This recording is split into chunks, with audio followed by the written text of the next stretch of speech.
Pak Rosan, kalau tadi disebutkan vaksinasi mandiri nanti bisa jadi melukai rasa keadilan masyarakat, apa tanggapan Anda?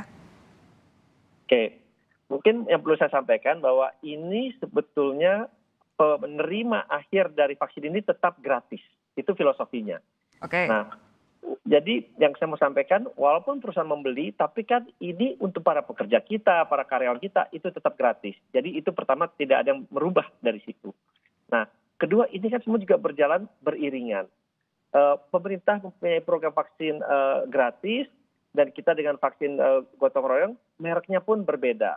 Dan apalagi kalau kita boleh melakukan importasi langsung, itu juga tidak akan mengurangi hak-hak dari vaksin gratis itu sendiri. Dan kita pun sudah bisa memastikan, karena kita juga berhubungan dengan produsen vaksin itu, mereka itu mempunyai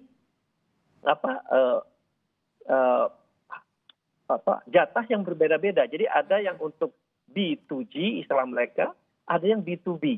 Jadi itu pun juga mereka, karena mereka adalah produsen swasta juga. Jadi memang itu mereka pisahkan juga. Jadi sebetulnya sih semua bisa berjalan bersamaan, beriringan, tanpa mengurangi hak satu dengan yang lain. Tadi pertanyaan Mbak Irma, kalau Pak Rosan bilang beberapa produsen vaksinasi pun perusahaan swasta, memang sudahkah Kadin berhasil mengontak perusahaan-perusahaan ini secara langsung? Iya, sudah. Malah saya sudah konfirmasi langsung, dan kebetulan tadi saya Langsung ini tidak lewat pemerintah ya? Langsung. Kemana saja Pak Rosan?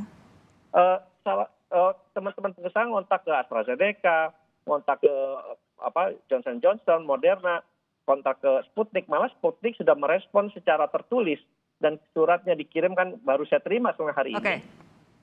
Yang menyatakan mereka siap dan menanyakan berapa banyak kebutuhannya, gitu. Jadi sudah mereka sampai pada tahap ditanya berapa butuhnya ya? Iya betul. Dan suratnya nanti baru saya mau kasih lihat ke pemerintah juga, bahwa saya baru terima suratnya hari ini langsung dari mereka. Oke, kita tunggu. Mbak Nadia, tadi kalau disebut oleh Mbak Irma, proses untuk pembuatan perizinan ini tidak begitu transparan. Tanggapan Anda apa?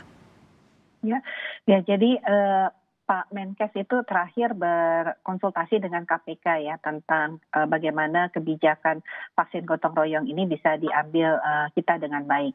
Jadi memang sesuai dengan hasil konsultasi tersebut ada beberapa rambu-rambu yang memang harus kami patuhi ya Mbak Sofi ya. Yang pasti Kemenkes ini dalam hal pelaksanaan vaksinasi gotong royong bukan yang sebagai pelaksana ya, tetapi kita hanya akan nanti membuat regulasi. Dan seperti yang Mbak Irma sampaikan, jangan sampai haknya masyarakat itu akan menjadi berkurang karena adanya vaksin gotong royong ini. Jadi memang beberapa tadi yang sudah kita atur bahwa kemungkinan besar bahwa Bio Farma akan tetap menjadi importir tunggal ya, karena kita akan mencegah juga terjadinya atau beredarnya jenis vaksin palsu yang harus kita waspadai ya.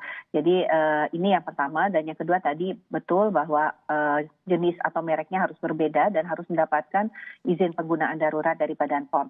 Nah, kami perlu sampaikan juga bahwa masyarakat yang juga nanti akan mendapatkan vaksin gotong royong ini secara korporasi, ini tetap akan ada haknya di dalam vaksin pemerintah. Jadi mereka tidak akan hilang haknya di situ. Oke, Mbak Irma silakan. Tadi penerimanya toh tetap akan gratis, mereknya tetap akan berbeda, dan pemerintah memastikan tidak akan ada yang kehilangan hak. Silakan.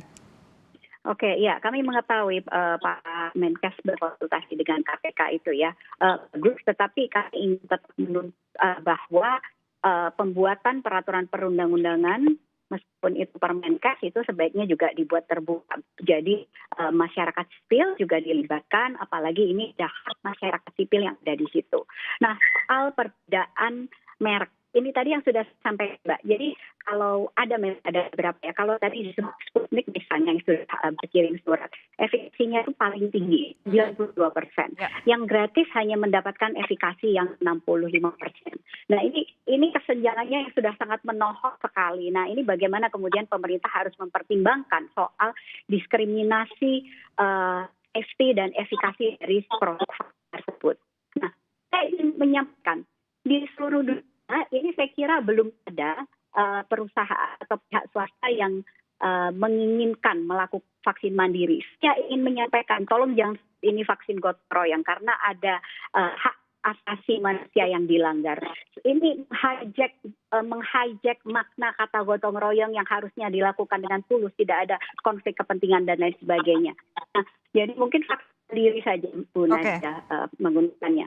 Nah, jadi di Amerika contohnya, ini Mbak Irma, sedikit saja waktu kita sudah pendek sekali. Boleh saya ingin menyampaikan bahwa kalau swasta ingin berperan untuk membantu pemerintah untuk mempercepat pencapaian herd immunity, itu banyak sekali yang bisa dilakukan. Saya yakin Pak Ruslan dan para pengusaha yang bergabung di Kadin ini punya infrastruktur yang bagus sekali untuk mendukung misalnya pengadaan storage, cold chain, distribusi, pengadaan data dan lain sebagainya. Ini mungkin bisa dilakukan dan pemerintah fokus untuk memastikan terkejar itu percepatan pemenuhan vaksin. Yang ini saya sampaikan, di Amerika pun tidak ada perusahaan yang meminta vaksin mandiri. Tetapi ini cukup menarik. Minggu lalu Transparansi Internasional itu meluncurkan indeks korupsi. Negara yang indeks korupsinya rendah itu justru malah mengusulkan untuk mengadakan vaksin mandiri seperti Indonesia dan juga Pakistan. Nah, ini rasanya perlu menjadi bahan evaluasi kita bersama untuk melihat peluang ke depan itu seperti apa. Bagaimana nanti peluang kepentingan para pengusaha ini dengan pemerintah dan lain sebagainya. Karena sebenarnya anggaran untuk pengadaan vaksin pun sebenarnya sudah direalokasi dan ditambahkan pemerintah. Jadi harusnya dari sisi anggaran juga sudah cukup dan tidak perlu lagi membuka opsi vaksinasi mandiri demi memenuhi hak atas kesehatan untuk seluruh masyarakat Indonesia supaya adil dan setara dalam mendapatkan vaksinasi COVID-19. Yang pasti ini masih terus bergulir, masih berupa wacana, masih ditunggu oleh para pengusaha izinnya. Kita akan kawal bersama untuk memastikan tidak ada hak warga, terutama mereka yang rentan dan secara kesehatan dan secara ekonomi yang terambil begitu ya, direbut karena program vaksinasi mandiri. Mbak Irma, terima kasih. Pak Rosan, terima kasih. Mbak Nadia, terima kasih sudah bergabung malam hari ini bersama kami. Sehat terus.